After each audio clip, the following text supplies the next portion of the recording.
Hi, good morning, everyone. So, today I'm going to discuss this topic, which is about भारतीय America और भारतीय संस्कृति के गूढ़ संबंध। वैसे कई सारे बुक्स में बहुत तरीके के टॉपिक्स दिए हुए हैं इस तरीके के कि इंडियन सिविलाइजेशन का इम्पैक्ट दूसरे अदर सभ्यताओं में, दूसरी अदर सिविलाइजेशंस में। But this one has I think it has more data, इसमें बहुत सारा डेटा है। और इट इज़ ये वाला video is directly linked with the inclination or the interlinkage between Indian civilization and American civilization. So let's start with this. अमेरिकी महाद्वीप का प्राचीन इतिहास और अमेरिका में सभ्यता का इतिहास प्राचीन है। वहाँ भी मनुष्य उसी समय से बसते आए हैं जब से अन्य देशों में। अमेरिका महाद्वीप में जो मानवीय सभ्यता चिर प्राचीन है, वहाँ भी उसी समय से मनुष्य बसते आए थे जब से अन्य देशों में बसे हैं। प्राचीन काल में जो रूस और अलास्का के बीच वाला जो समुद्र था, ऐसा कहते वो नहीं था। और मध्य एशिया के वे लोग जिन्होंने जिन्होंने भारत बसाया था, दूसरे रास्ते अमेरिका पहुंचे थे और आबाद हुए थे, ऐसी हिस्ट्री कहती है। कोलंबस के पहुंचने के समय उस देश में प्रायः 10 लाख के लगभग आदिवासी, which is known as Indians, रहते आए हैं। आधुनिक अमेरिका का इतिहास थोड़े ही दिनों का है, it is quite recent. Europe से भारत के लिए सीधा रास्ता तलाश करने के लिए निकला हुआ कोलंबस, क्रिस्टोफर कोलंबस जो है, जब निकला था 12 अक्टूबर आई थिंक 1492, यस। जब क्रिस्टोफर कोलंबस का जलयान 12 अक्टूबर 1492 को रास्ता भूलकर संयोगवश इस महाद्वीप के तट पर जा लगा, जिसे आजकल अमेरिका कहते हैं। कोलंबस ने वहाँ पहले स्पेन का झंडा गाड़ा, फिर पीछे वहाँ की प्राकृतिक संपदा से लाभान्वित होकर यूरोप के और भी देश के लोग वहाँ पहुँचे। उनमें से मेजरली हैं Holland, France, Italy, England, Portuguese, और इन सब लोगों ने वहाँ अपनी कॉलोनीज बसाई।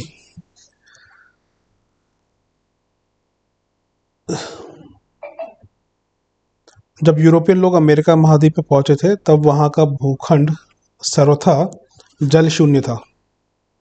वहाँ बहुसंख्यक आदिवासी रहते थे, जिनके चेहरे भी जो है भारतीयों से मिलते जुलते थे। और बिकॉज कोलंबस भारत की तलाश में निकला था, इसलिए उतरते ही उसने यह समझा कि वह भारत आ गया, और इसीलिए उसने वहाँ के निवासियों को इंडियन कहकर संबोधित करना शुरू कर दिया। उनके शरीर अपेक्षाकृत अधिक लालिमा लिए हुए थे, रेडिश टोन थी उनकी बॉडीज में, स्किन में, इसलिए उन्हें रेड इंडियंस कहा जाने लगा। जब उन्हें उजाड़ना शुरू किया, रेड इंडियंस को, और उनके अधिकृत क्षेत्र को अपना व्हाट डू कॉल इट, हस्तगत करना शुरू कर दिया। Just a second.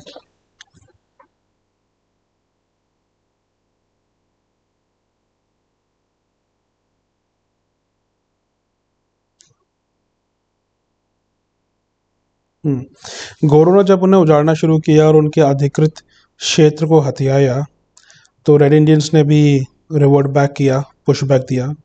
किंतु रेड इंडियंस के जो हाथ से चलाए जाने वाले हथियार थे, वो पुरानी युद्ध कला थी, और जो है क्रिस्टोफर कोलंबस वगैरह, इनके पास बंदूकें थी, बारूद था। तो रेड इंडियंस बहुत बुरी तरीके से हारे और उनका नंबर भी बहुत कम हो रह गया। वंशनाश को बचाने के लिए और पीछे गोरों को भी ये समझ आई कि उन्हें ऐसा नहीं करना चाहिए, तो उन्होंने सन 1880 7 में कानूनी संरक्षण दिया। As as of now America में 5 लाख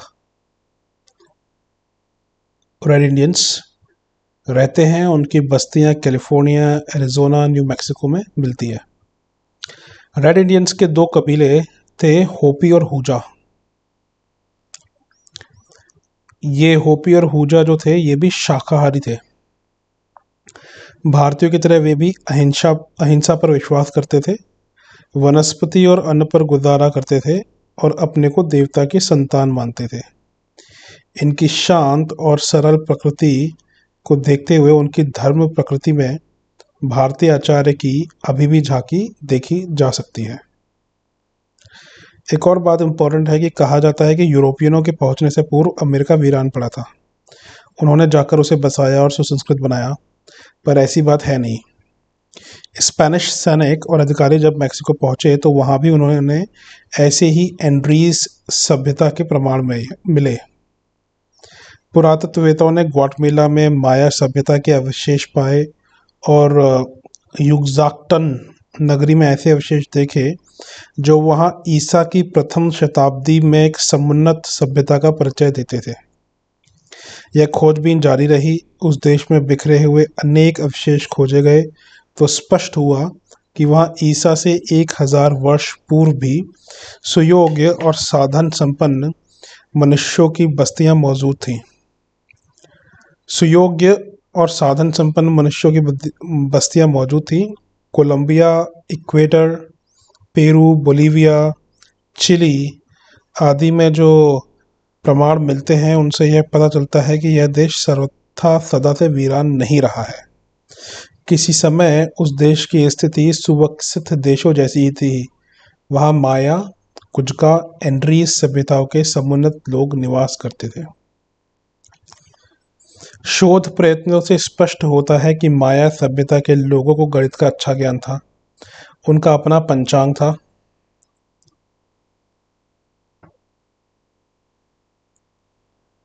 उसमें 365 दिन होते थे। नक्षत्र विद्या वे जानते थे और ग्रहण कब पड़ेगा उसकी पूर्व जानकारी भी रखते थे। उनके भव्य मंदिर थे जिनमें अखंड अग्नि की स्थापना रहती थी तथा पूजा होती थी। शुक्र ग्रह को अपनी सूर्य परिक्रमा पूरी करने में 52 वर्ष लगते हैं। इसी आधार पर अखंड अग्नि का नवीनीकरण भी 52 वर्ष के उपरांत होता था। भारतीय पौराणिक उल्लेख और मैक्सिको में प्रचलित किचक्स कथाओं में आश्चर्यजनक साम्य था। दोनों की तुलना करने पर लगता है कि बिना तथ्यपूर्ण आधारों के और दंत कथाओं में इतना अधिक साम्य हो नहीं सकता। महाभारत के अनुसार माया नगरी पातालपुरी में थी। वहां की राजकुमारी उल्लूपी का विवाह अर्जुन के साथ हुआ था। विष्णु पुराण में पाताल लोक का और भी अधिक विस्तार पूर्वक वर्णन है और वह अमेरिका की प्राचीन स्थिति पर वैसा ही प्रकाश डालता है जैसा उस तत्व के ज्ञाता पुरातत्ववेत्ता बताते हैं। मैक्सिको की दंत कथाएं ही नहीं, वहाँ के सरकारी इतिहास में भी ऐसा ही वर्णन है कि उनके पूर्वज पूर्व से आए थे। जेम्स चर्च मूर ने उन पूर्वजों को विशाल भूखंड के स्वामी, अत्यंत शक्तिशाली और जल यात्रा करने में निष्णांत बताया था। वाल्मीकि रामायण में भी माया सभ्यता के अनुयायी भारतीयों की चर्चा लगभग इन्हीं शब्दों में की गई है। डॉक्टर मार्टिन का प्रतिपादन है कि पूर्व से सूर्यवंशी लोग पुरातन अमेरिका में आकर बसे थे। मैक्सिको की पुराण कथा है कि इस देश में एक लंबी दाढ़ी, ऊंचे कद, काले बाल और श्वेत वर्ण का महापुरुष किसी अज्ञात देश से आया। उसने अब इस देश में कृषि, शिल्प तथा शिक्षा का प्रशिक्षण दिया। उसका नाम क्वेट सैलक टली था। उसकी कृपा से मैक्सिको समुन्नत हुआ। कॉन्क्वेस्ट ऑफ मैक्सिको के लेखक पोस्कार का अनुमान है कि यह पुरुष भारत से आया था और उसका भारतीय नाम साल कंटकट था। वाल्मीकि रामायण के सर्ग 8 श्लोक 23 और 24 में वर्णन है कि देवताओं से पराजित होकर साल कंटकट वंश के असुर पाताल लोक चले गए थे। ये लोग मूलतः लंका के निवासी थे। अहिरावण आदि का पाताल में रहना और उनका लंका के साथ संपर्क सूत्र जुड़ा होना भी रामायण में लिखा है। इससे भी पाताल लोक अमेरिका में भारतीयों का आवागमन सिद्ध होता है।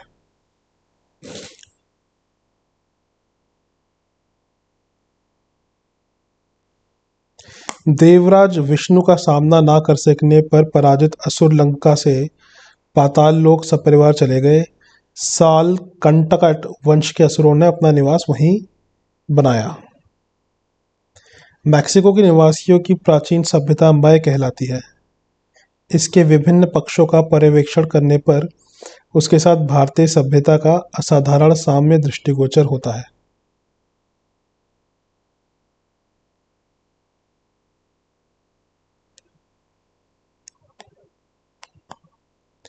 लैली मिचेल द्वारा लिखित कॉन्क्वेस्ट ऑफ द माया ग्रंथ में मैक्सिको के ऐसे अनेक प्रमाणों का संग्रह है जिनसे पुरातन भारत और मैक्सिको की सांस्कृतिक घनिष्ठता सहज सिद्ध होती है।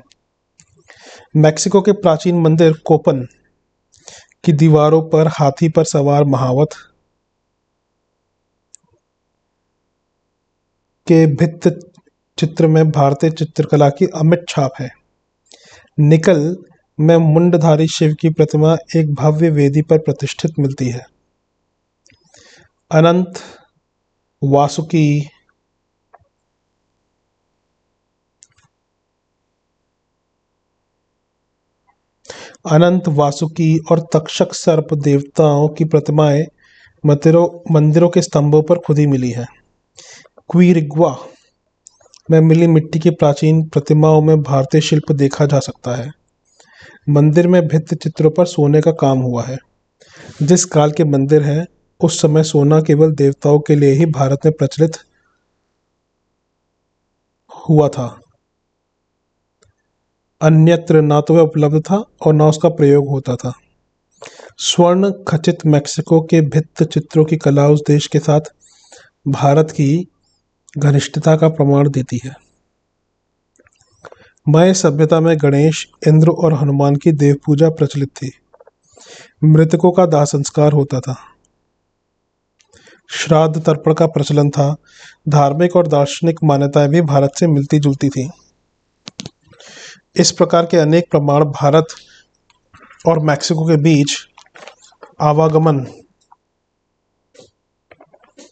और सांस्कृतिक आदान प्रदान का प्रामाणिक परिचय प्रस्तुत करते रहे हैं।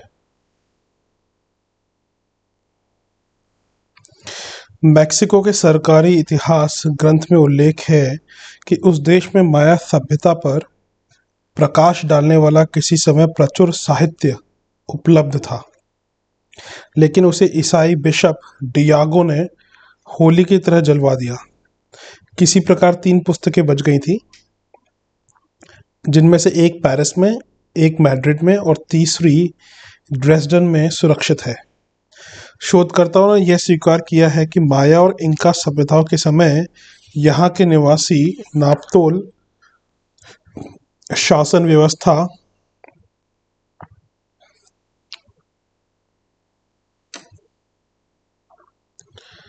धर्म, सामाजिक परंपराओं तथा उस क्षेत्र को श्रम्य और समुन्नत बनाने में शताब्दियों तक बड़ा परिश्रम करते रहे।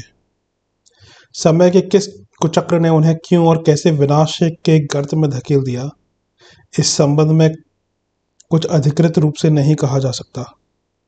तो भी यह मानने में अड़चन नहीं रह जाती कि उस देश को समुन्नत बनाने का श्री गणेश भारतवासियों द्वारा ही किया गया था। कुछ समय पूर्व अमेरिका की जॉन हॉपकिंस नामक पत्रिका में एक शोधपूर्ण लेख छपा था, जिसमें अनेक प्रमाण यह सिद्ध करने के लिए प्रस्तुत किए गए थे कि प्राचीन भारत और प्राचीन अमेरिका में घनिष्ठ संबंध था। व्यापारी और धर्मोपदेशक लंबी जल यात्राएं करके आते जाते थे। उपलब्ध खंडहरों में मंदिरों और देवी देवताओं की मूर्तियों के जो अवशेष उपलब्ध हुए हैं वे बताते हैं कि उस समय अमेरिका एक प्रकार से भारतवर्ष का सांस्कृतिक उपनिवेश ही था। इंद्र, अग्नि, गणेश, शिव और सूर्य की मूर्तियां वैसी ही हैं जैसी भारत में पाई जाती हैं। मंदिरों और भवनों का निर्माण भारतीय वास्तुकला के अनुरूप ही है। राजमुकुट, आभूषण, पात्र, शस्त्र, औजार आदि का मिलान करने पर उनका साम्य तत्कालीन भारतीय प्रचलन के अतिरिक्त और किसी के साथ बैठता ही नहीं। उन दिनों मैक्सिको में राम सितवा त्योहार भारी उत्साह के साथ मनाया जाता था। भारत की रामलीला जैसा राम सीता के चरित्रों का उसमें प्रदर्शन होता था। एक खंडहर में नाग प्रतिमा ठीक उसी आकृति की है जैसी भारत के सांची नगर में विद्यमान है। भारत में जिस प्रकार समाधि, स्तूप और स्मारक बनाए जाते हैं, ठीक उसी प्रकार के गगनचुंबी स्तूप अमेरिका में बनते थे, जिन्हें टिंकल कहा जाता था। टिंकलों में देव पूजा के विविध विधि विधान संपन्न होते थे। टोलो, मैक्सिको में विशालकाय पाषाण स्तंभों पर भारतीय देवताओं की प्रतिमाएं बड़े कलात्मक ढंग से खुदी हुई हैं। कोयून, हानिरूस दक्षिण अमेरिका में दैत्य की मूर्ति भी उसी आकृति में है जिस प्रकार असुरों का अपने यहाँ वर्णन पाया जाता है। कापुरिगो, ग्वातेमाला में उपलब्ध शिला प्रतिमाओं में स्पष्टतः भारतीय शिल्प झलकता देखा जा सकता है। जिस प्रकार अनेक खंभों वाले मंदिर भारत में जहाँ तहाँ दीख पड़ते हैं, उसी प्रकार युक्तास में ध्वंसावशेष 1000 कॉलम्स 1000 स्तंभ को देखा जा सकता है। बिना चूना गारे की सहायता से केवल पत्थरों से बने भवन भारत की विशिष्ट वास्तुकला के अंग हैं। ऐसी ही एक तक्षशिला जैसा ध्वस्त खंडहर चाको अमेरिका में विद्यमान है। पत्थरों की कलात्मक खुदाई के वैसे ही नमूने अमेरिका के खंडहरों में भी मिले हैं, जैसे उत्तर भारत के प्राचीन राजमहलों अथवा देवालयों में दृष्टिगोचर होते हैं। इसी काल के शिलालेख भारत के साथ सांस्कृतिक संबंध होने की पुष्टि करते हैं। सोलोमन का न्याय और महासाधना जातक की साहित्यिक पृष्ठभूमि में असाधारण साम्य है। विशालकाय जलयान बनाने का इतिहास भारत नेतृत्व में ही आरंभ होता है। सुदूर के भूखंडों तक समुद्र की दूरी को चीरते हुए पहुंच सकने की क्षमता उसी की थी। यही कारण है कि अमेरिका जैसे दूरवर्ती देश में भी भारतीयों का आवास प्रवास क्रम चल पड़ना संभव हो सका। अमेरिका प्राचीन काल में सर्वथा सुनसान अथवा अविज्ञात देश नहीं रहा है। 17वीं और 18वीं शताब्दी में गोरे लोग वहां जाकर बसे और उस महाद्वीप को फिर से आबाद किया। इससे पूर्व वहां मय सभ्यता के ऐसे अनेकानेक प्रमाण पाए गए हैं कि वहां सुविकसित और सुसंपन्न लोग निवास करते थे। 1800 फीट ऊंचा शिवलिंग, विशाल सूर्य मंदिर, विशाल भवन, वास्तु शिक्षा, लेखन, वाचन उपकरण, कई तरह के औजार, प्रामाणिक काल गणना का पांचांग वहां मिले हैं और प्राचीन काल की मय सभ्यता का पता चला है। पुराणों के अनुसार मय सभ्यता का नामकरण मय दानव के नाम पर हुआ था।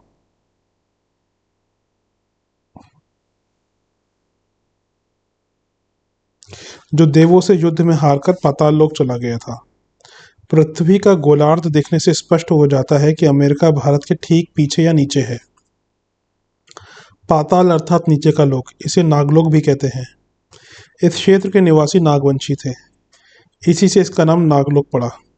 दुर्गा सप्तशती में कितने ही राक्षसों के पाताल चले जाने का वर्णन है। भगवती दुर्गा ने उन्हें परामर्श दिया, यूयम प्रयात पातालम, यदि यदि जीवितु मिच्छता, अर्थात यदि तुम जीवित रहना चाहते हो तो पाताल चले जाओ। जो लोग बड़ी संख्या में पाताल चले गए और वहां बस गए। अपने समुन्नत ज्ञान एवं पराक्रम से उन्होंने उस भूमि क्षेत्र को समृद्ध बनाया।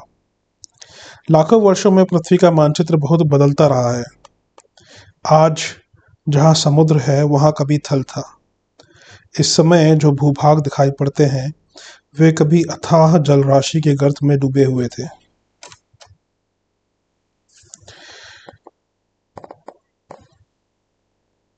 भूगर्भ में होने वाली उथल पुथल, हिमप्रलय, वृष्टि असंतुलन, पृथ्वी की धुरी में हेरफेर, ध्रुव प्रदेशों में परिवर्तन जैसे कारणों ने थल को जल में और जल को थल में परिणत किया है। इसलिए भूखंड कटते और जुड़ते रहे हैं। आज के कितने ही क्षेत्र जो समुद्र पार हैं वे प्राचीन काल में एक ही थल भाग के अंतर्गत थे और बिना जलयानों के ही वहां जाना संभव था।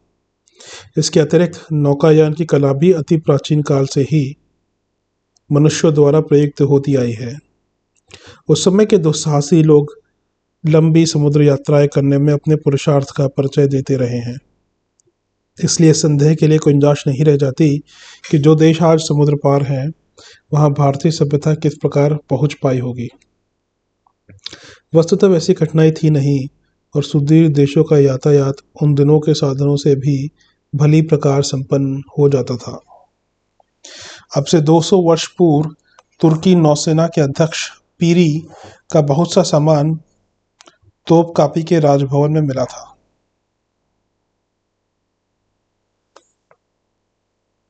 उसमें अति प्राचीन काल का भू सर्वेक्षण का एक नक्शा भी मिला। यह मुद्दतों बर्लिन के शाही अजायब घर में रखा रहा। उस पर संसार भर के भूविज्ञानवेत्ता खोज करते रहे। अंततः अमेरिका के विशेषज्ञ ऑलिंगटन मेलारी ने उस पर जो रिपोर्ट दी है उसमें उस नक्शे को किसी समय के अत्यंत प्रामाणिक बताया गया है। इसमें भारत, मिस्र, मध्य पूर्व तथा यूरोप को एक ही थल खंड दिखाया गया है। समुद्री व्यवधान जिस तरह अब हो गए हैं और उस कारण से जो विभाजन हो गया है वह उस समय नहीं था। तब अमेरिका से भी उस भूखंड की दूरी अधिक नहीं थी। उस समय बहुत सा अमेरिका तो पानी में डूबा हुआ था जो पीछे समुद्र तल से उभर कर ऊपर आ गया। सन 1927 ईस्वी में तुआ हुआन, पेरू, दक्षिण अमेरिका में पुरातत्व विभाग ने जो खुदाई कराई है उसमें एक विशाल शिव त्रिशूल मिला है जिसकी ऊंचाई एवं वजन आश्चर्यजनक है। उसमें 20 टन भारी और 24 फीट लंबा एक शिवलिंग भी है जिस पर ग्रह नक्षत्रों की आंतरिक स्थिति अंकित है। एक ही पत्थर से तराशा हुआ 10 टन भारी सूर्य मंदिर द्वार 3 कतारों में उपलब्ध 58 प्रतिमाएं भी इस कला कौशल की साक्षी देते हैं।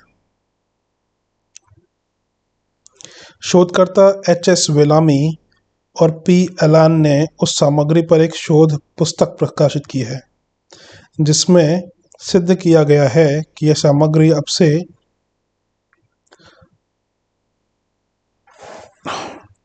27,000 वर्ष पुरानी है। उस समय के पंचांग से पता चलता है कि उस समय पृथ्वी की धुरी और कक्षा वर्तमान समय की अपेक्षा भिन्न प्रकार की थी। तब वर्ष 282 दिन का था, 365 दिन का नहीं। पेरू शब्द का अर्थ संस्कृत में सूर्य का देश है। सूर्य पुत्रों का देश पेरू कहा जाए यह स्वाभाविक ही है। भारतीयों का दिया हुआ यही नामकरण पेरू में अब भी प्रचलित है।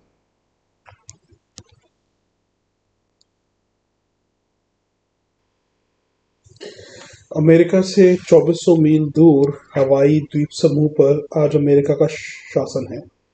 किसी समय वह भारतीयों का आधिपत्य था। वहां की चट्टानों पर जो आकृतियां खुदी हुई हैं वो मोहनजोदड़ो और हड़प्पा में पाई हुई मोहरों पर खुदी हुई आकृतियों से हूबहू मिलती हैं। शिलालेखों और उपलब्ध प्रतिमाओं में सूर्य देवता तथा त्रिशूल, चक्र, पद्म, शंख आदि देव आयुधों की आकृतियां हैं। इसी द्वीप समूह के एक द्वीप कोउआई के संग्रहालय में ऐसे अनेक प्रमाण सुरक्षित हैं और भारतीय पुरातत्ववेत्ता डॉक्टर छाबड़ा ने उस देश में भ्रमण करके ऐसे 40 से अधिक प्रमाण संग्रह किए थे, जिनसे भारत के साथ उन देशों के प्रगाढ़ संबंधों का परिचय मिलता है। हवाई द्वीप निवासी लोगों की आम धारणा है कि उनके पूर्वज भारतीय थे।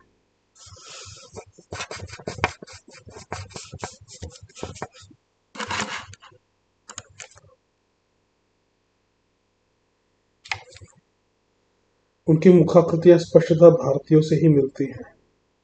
यूरोपियनों तथा अमेरिकनों से उनका रक्त संबंध तनिक भी नहीं दिखता।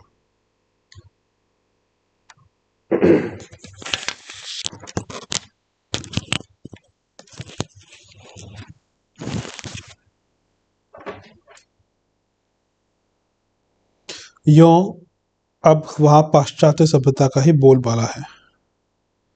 इस प्रदेश की भाषा में संस्कृत शब्दों की भरमार पाई जाती है। अमेरिका में इंग्लैंड के लोग अधिक पहुंचे। जनबल, धनबल और शस्त्र बल की शक्तियां भी उन्हीं के पास अधिक थी। इसीलिए उन्हीं का शासन उस देश पर स्थापित हो गया। पहले इंग्लैंड की सरकार ही वहां पर शासन करती थी, फिर वह स्वतंत्र हो गया। फिर भी वहाँ की संस्कृति, भाषा और विशिष्टता अभी भी इंग्लैंड मूल के लोगों की ही है। इसी विशाल भूभाग पर एक खंड कनाडा है। कनाडा 40 लाख वर्ग मील में फैला है। बहुत सा क्षेत्र अंग्रेजों का है। 30% फ्रांसीसी रहते हैं। बड़ी संख्या में यूरोपियन भी रहते हैं। आबादी करीबन 25 करोड़ के आसपास है।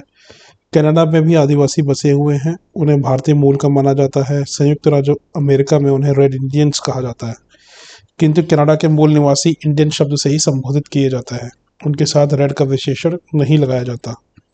इतिहास विशेषज्ञों का मत है कि प्राचीन काल में एशिया और अमेरिका के बीच थल मार्ग था। मध्य एशिया के आर्य वंश के लोग वहां पहुंचे तो उन्होंने इन इंडियनों को वहां बसा पाया। अब से 250 वर्ष पूर्व उनकी संख्या कनाडा में 2 लाख थी। उजाड़ने की हठ ने उन्हें बर्बाद कर दिया। पीछे वहां भी समझ आई और तब से उन्हें विशेष सुविधाएं दी और उनकी समस्याओं का समाधान खोजने के लिए एक विशेष विभाग बनाया गया। वंश विनाश से बचे लोगों की संख्या पुनः बढ़ने लगी है और 2 लाख के करीब जा पहुंची है। अब उनकी व्यवस्थित बस्तियां Woodland, Ontario, Mackenzie, Prairies, Columbia, Ukraine आदि क्षेत्रों में स्थापित है। अमेरिका निवासियों की भारतीय दर्शन और संस्कृति में गहरी दिलचस्पी है। यूं उस देश में पूरी तरह ईसाई धर्म ही फैला हुआ है। अन्य धर्मावलंबी नगण्य संख्या में है। फिर भी वह यहाँ के विज्ञ वर्ग का विश्वास है कि भारतीय और मानवता एक ही तथ्य के 2 नाम हैं। भारतीय संस्कृति कभी विश्व संस्कृति रही है और भविष्य में यदि समस्त विश्व में सांस्कृतिक एकता स्थापित करने की आवश्यकता पड़े तो उस प्रयोजन की पूर्ति में भारतीय तत्वदर्शन की ही प्रमुख भूमिका रहेगी।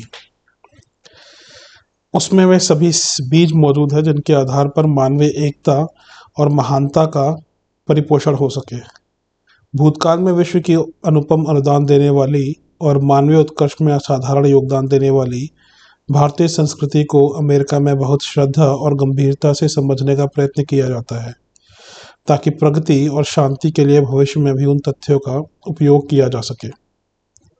अमेरिका के तत्वदर्शी विल ड्यूरेस ने भारत भूमि को अनेक दृष्टिकोणों से अमेरिका की भी माता माना है। वे कहते हैं कि भारत भूमि में उत्पन्न बौद्ध धर्म ने ईसाई धर्म की नींव रखी। उनकी संस्कृति ने हमारी ईसाइयत को जन्म दिया। वहाँ की प्राचीन गणतंत्र प्रणाली ने अर्वाचीन प्रजातंत्र को जन्म दिया है। दर्शन और संस्कृति की दृष्टि से वह समस्त मानव जाति को बहुमूल्य प्रेरणाएं प्रदान करती रही है। भारत भूमि उन देशवासियों की ही नहीं, अमेरिकनों की भी माता है। अमेरिका के प्रख्यात दार्शनिक इमर्सन और थोरो पर भारतीय विचारधारा का गहरा प्रभाव पड़ा है और उन्होंने जो कुछ लिखा है उससे भारतीय चिंतन का आभार पग पग पर परिलक्षित होता है। इमर्सन के काव्य ब्रह्म को गीता और उपनिषदों का सार ही कहना चाहिए। उनका द ओवर सोल निबंध भारतीय चिंतन का प्रामाणिक परिचय माना जाता है। अमेरिकी कवि विटमैन की कविता लीव्स ऑफ ग्रास को वेदांत का भावानुवाद कहा गया है। उस देश के मान्य लेखक मार्क ट्वेन सन 1895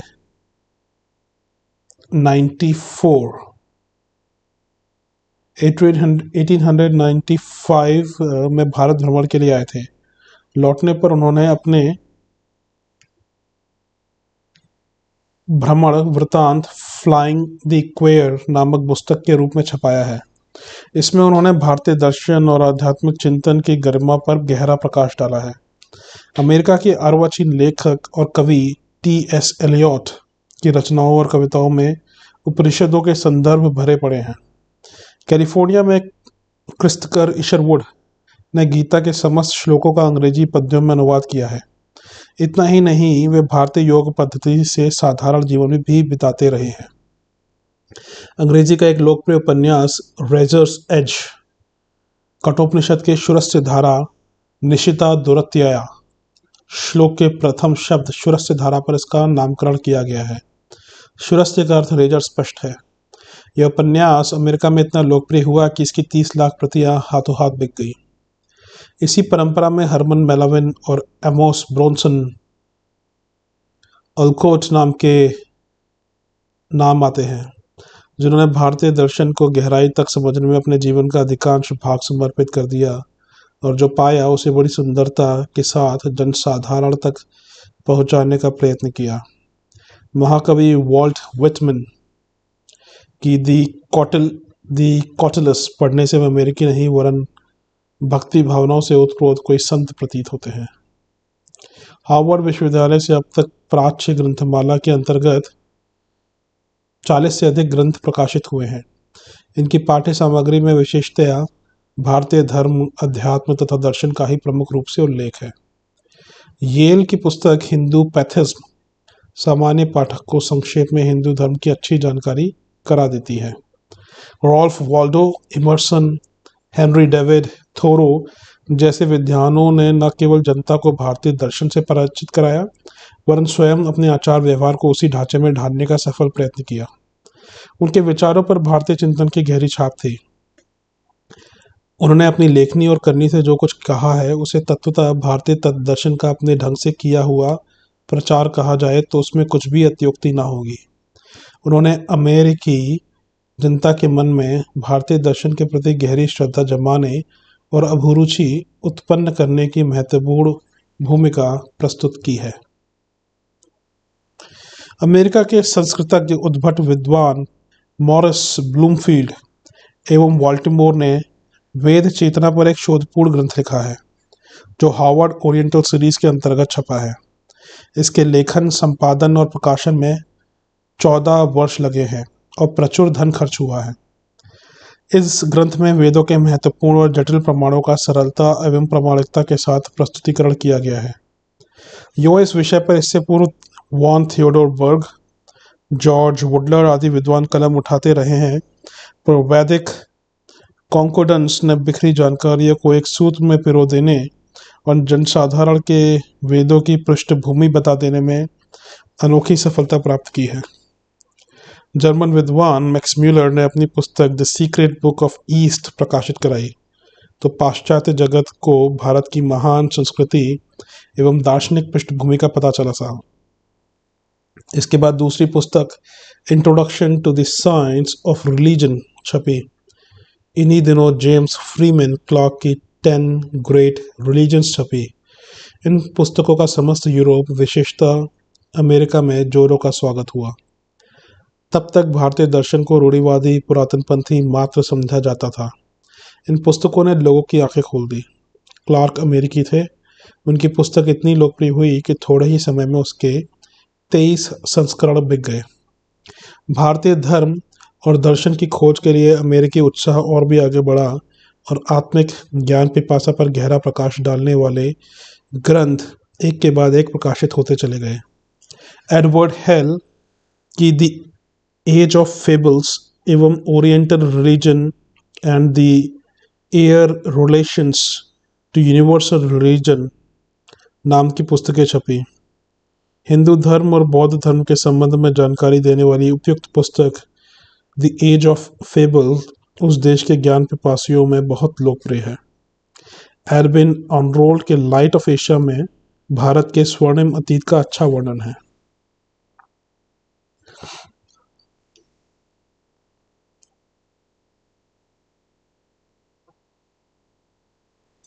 इस संबंध में अधिक अध्ययन अन्वेषण करने के लिए अमेरिकन ओरिएंटल सोसाइटी एवं यूनिटेरियल सोसाइटी ने महत्वपूर्ण कार्य किया है।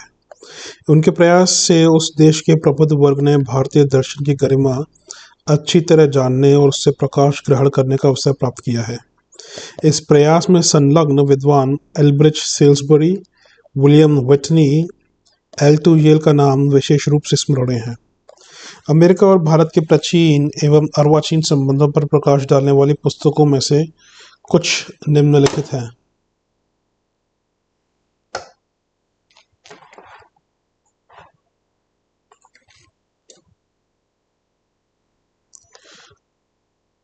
चमनलाल कृत हिंदू अमेरिका, चेस्ली बेटी कृत America before Columbus, professor Humberto written 10,000 years old civilizations in America, and Swanton written Indian tribes of North America, Composite written The Heritage of America, Rawlinson ने लिखी थी बुक इंटरपीस between India and the west, Harrison कृत India and the United States, J.T. Reed's written Two Cultures Meet at Tara Devi, One Gentleman Thacker written Last Word of an American Lady About India, and P.S. Verma written 115 Years of Indo-American Cooperation in Cultural Fields, Teaching of Six Gurus in America, Influence of Indian Philosophy in Western Culture, written by Emerson, a Western spiritual leader impressed with Indian philosophy. John Reed, written Indian Influence on USA, and P.S. Wari, written Vedant in USA. T. Jabez, also written India, America, and World Brotherhood. Feature, written a book named Books on India. America में 8 विश्वविद्यालयों में संस्कृत शिक्षा की व्यवस्था है।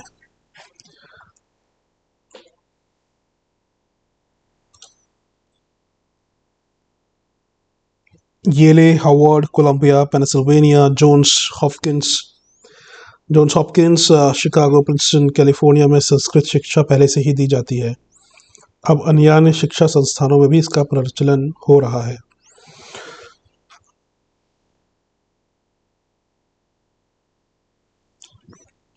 विश्व में बौद्ध धर्म सुधरे हुए हिंदू धर्म के रूप में हो गया है, अतः उसका प्राचीन ब्राह्मण धर्म की तुलना में अधिक स्वागत हुआ है। अमेरिका में बौद्ध धर्म को ससम्मानास्पद स्थान मिला है। सन 1915 की जनगणना में वहाँ केवल 50,000 बौद्ध थे। सन 1961 की जनगणना में उनकी संख्या 5 लाख तक पहुँच गई।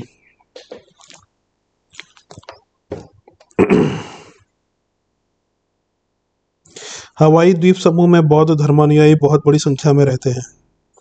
पहला बौद्ध मठ अमेरिका के सैन फ्रांसिस्को नगर में सन 1905 ईस्वी में बना था।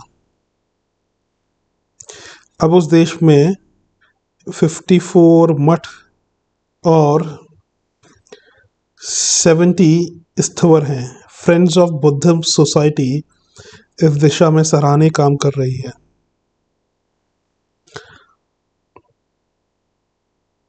इसके लिए आचार्य धर्मपाल ने लगभग वैसा ही कार्य किया जैसा स्वामी विवेकानंद ने।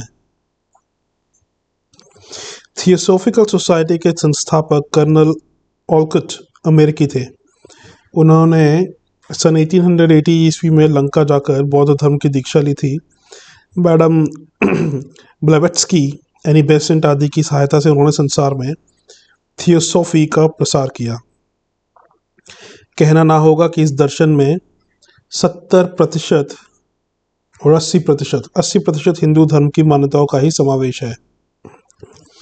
स्वामी विवेकानंद, स्वामी रामतीर्थ आदि भारतीय संतों ने अमेरिका में जिस रूप में हिंदू धर्म को प्रस्तुत किया, उससे वहाँ इसके प्रति और भी अधिक श्रद्धा सद्भावना का विकास हुआ। अमेरिका के आध्यात्मिक नेताओं ने शिकागो नगर में विश्व धर्म सम्मेलन का आयोजित किया, जो सन 1896 ईस्वी में मई से अक्टूबर तक चला।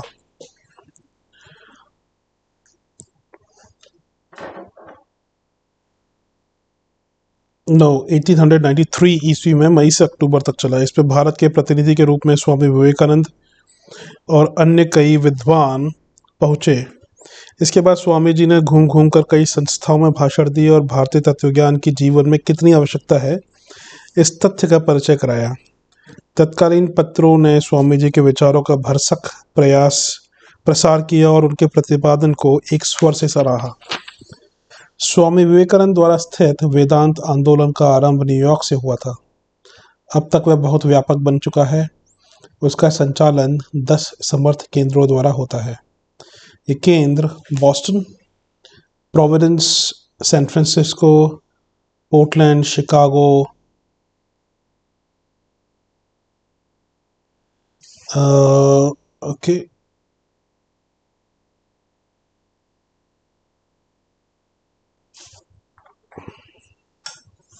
Saint Louis, Los Angeles, Seattle आदि शहरों में स्थापित है। इनमें सेंट एंटोन घेरी का आश्रम सबसे पुराना है। कैलिफोर्निया में 2 वेदांत आश्रम हैं, एक आल्मा आश्रम और दूसरा लेक्टाही। पोर्टलैंड आश्रम तकरीबन 120 एकड़ में है।